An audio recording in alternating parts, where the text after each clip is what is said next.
L'agriculture absorbe plus de 65% de la population active du Togo et contribue à 38% du PIB réel. C'est dire que le secteur joue un rôle important sur le plan socio-économique du pays.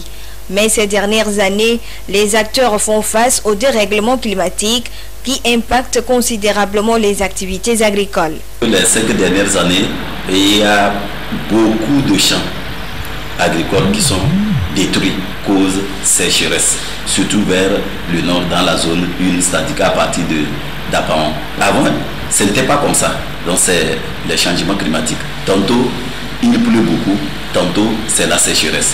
Le bol de maïs, le prix a flambé. Et c'est tout simplement parce qu'il y a problème au niveau agricole.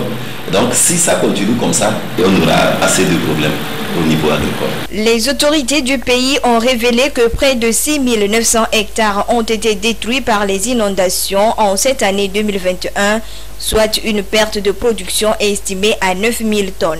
Les changements climatiques résultent des mauvaises actions des êtres humains qui ont occasionné la destruction de la couche d'ozone.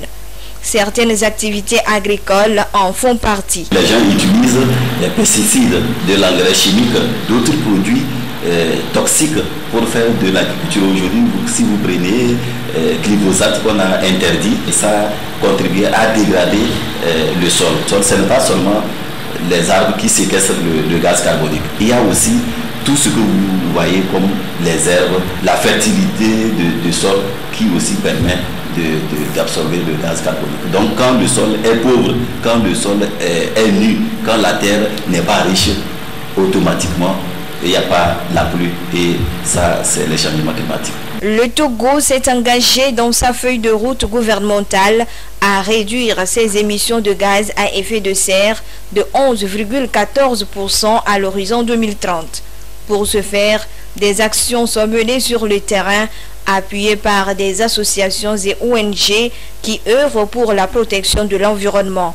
Mais des défis restent à relever, notamment dans le secteur de l'agriculture. Il faut aller vers l'agroécologie, il faut aller vers la restauration des sols, il faut aller vers la biodiversité, il faut restaurer les berges, il faut faire des retenues d'eau pour permettre aux maraîchers, aux jeunes, aux femmes de faire l'agriculture. Il faut faire des forages et en ce moment, on pourrait réduire les gaz à effet de serre et en ce moment aussi, on peut maîtriser les changements climatiques. Nous sommes en train de faire la promotion d'un engrais biologique pour restaurer les sols.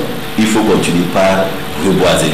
La partie togolaise pour la lutte contre les changements climatiques a pris une part active à la conférence internationale des parties sur le climat COP26.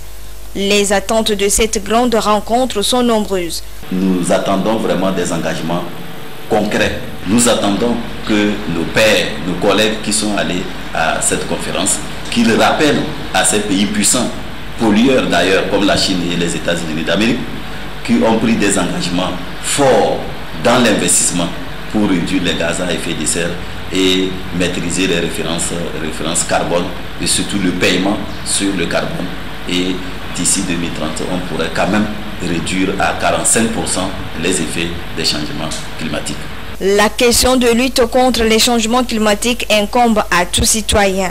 Donc une prise de conscience générale et un changement de mentalité est important. Il est à noter aussi que des efforts sont à faire dans les secteurs de gestion des déchets, la foresterie, le transport, l'énergie, des secteurs pollueurs de l'environnement et émetteurs de gaz à effet de serre.